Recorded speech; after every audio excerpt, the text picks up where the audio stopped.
নির্বাচন নিয়ে তো অনৈক্য নাই। নির্বাচন হতে হবে, নির্বাচনের জন্য গণতান্ত্রিক প্রক্রিয়া আবার প্রতিষ্ঠিত হতে হবে বাংলাদেশে, সেটার জন্য তো সবাই একমত।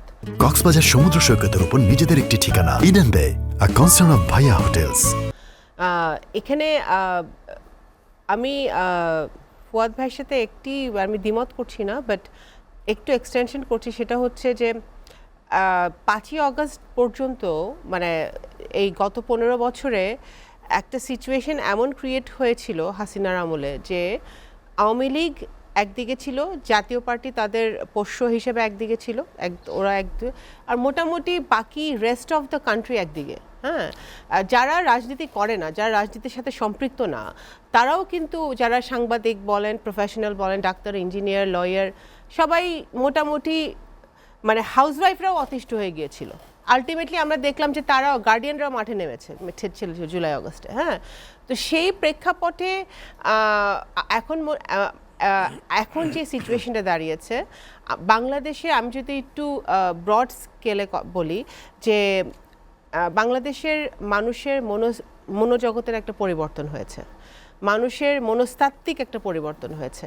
ইয়াং জেনারেশন এখন অনেক বেশি ভোকাল, সব কিছুতেই তারা কথা বলছে, তারা ডিমান্ড করছে, তারা তাদের দাবিটা তুলে ধরতে পারছে, যেটা ভালো ব্যাপার।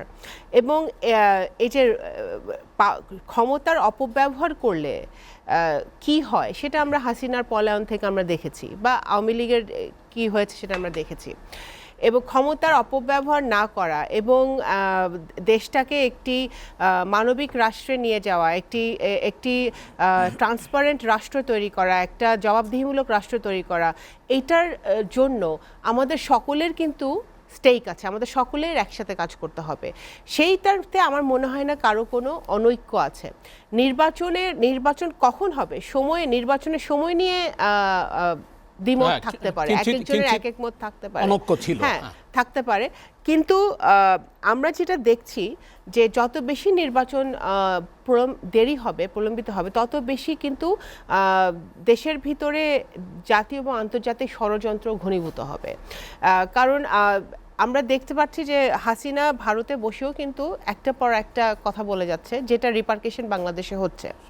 বাংলাদেশের যারা আওয়ামী লীগের সবাই তো আর পালায় যায় নাই, তাদের নেত্রী পালাই গেছে, যারা রয়ে গেছে তারাও যেটা করছে যে তৃণমূলে বিভিন্ন দলে তারা ঢোকার চেষ্টা করছে, ইন্টিগ্রেট হওয়ার চেষ্টা করছে, অথবা একটা কেওস লাগিয়ে একটা কেওটিক সিচুয়েশন, একটা আনস্টেবল পরিস্থিতি তৈরি করার চেষ্টা করছে বাংলাদেশে। এইটা ট্যাকেল দেওয়ার মতো অবস্থা প্রফেসর ইউনূস সাহেবের সরকারের নাই, বাস্তবতা হচ্ছে এটা। এখন আমাদের যে সংস্কারগুলো ইমিডিয়েটলি প্রয়োজন, নির্বাচন কমিশন, বিচার বিভাগ, জনপ্রশাসন, এই পুলিশ প্রশাসন, এগুলো অত্যন্ত গুরুত্বপূর্ণ। সচিবালয় এখনো আছে, বিভিন্ন আপনার সংস্কার প্রয়োজন। এই সংস্কারগুলো করে নির্বাচন কেন্দ্রিক যা যা সংস্কার প্রয়োজন সেগুলো করে ওনাদের একটি ভালো নির্বাচনের দিকে আগানোর দরকার।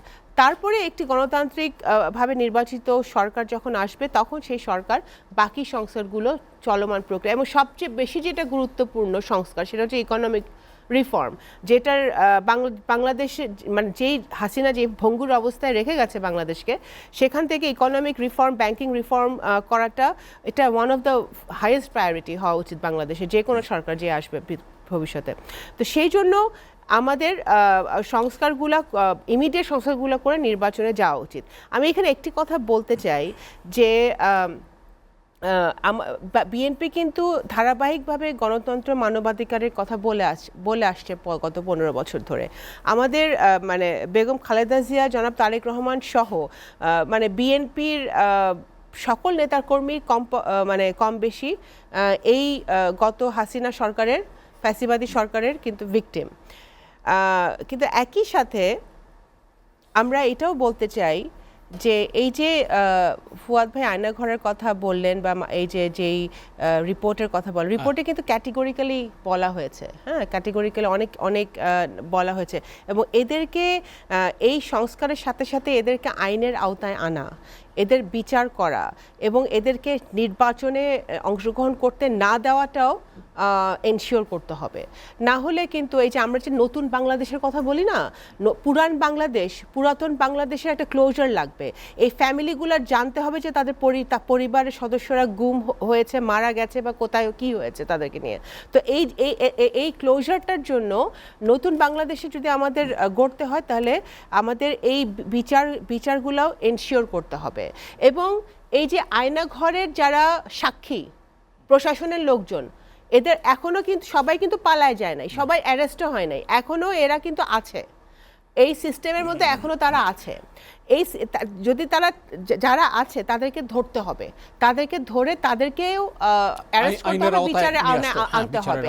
যারা আয়নাঘরের সাক্ষী, যারা গুম খুনের সাক্ষী, যারা মানবাধিকার লঙ্ঘনের সাক্ষী, যারা গুলির অর্ডার দিয়েছে শিশুদেরকে মারতে, যারা এটা শুনেছে দেখেছে, তারাও কিন্তু এখনো বাংলাদেশের মাটিতে ঘোরাফেরা করছে এবং ইভেন তারা চাকরিরতও আছে অনেকে আমাদের জানা মতে। তাদেরকেও ধরতে হবে।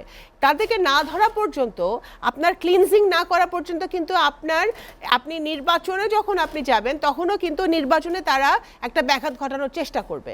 সুতরাং যেমন আমরা একটা রোড ম্যাপ চাই, নির্বাচন চাই, একই সাথে এই ডেভিল ধরছে না ওনারা, এখনও যে ভিতরে যে ডেভিলগুলো রয়ে গেছে, ডেভিলগুলোকে আগে বাইর করতে হবে, বের করে ওদেরকেও মানে বিচারের আওতায় আনতে হবে।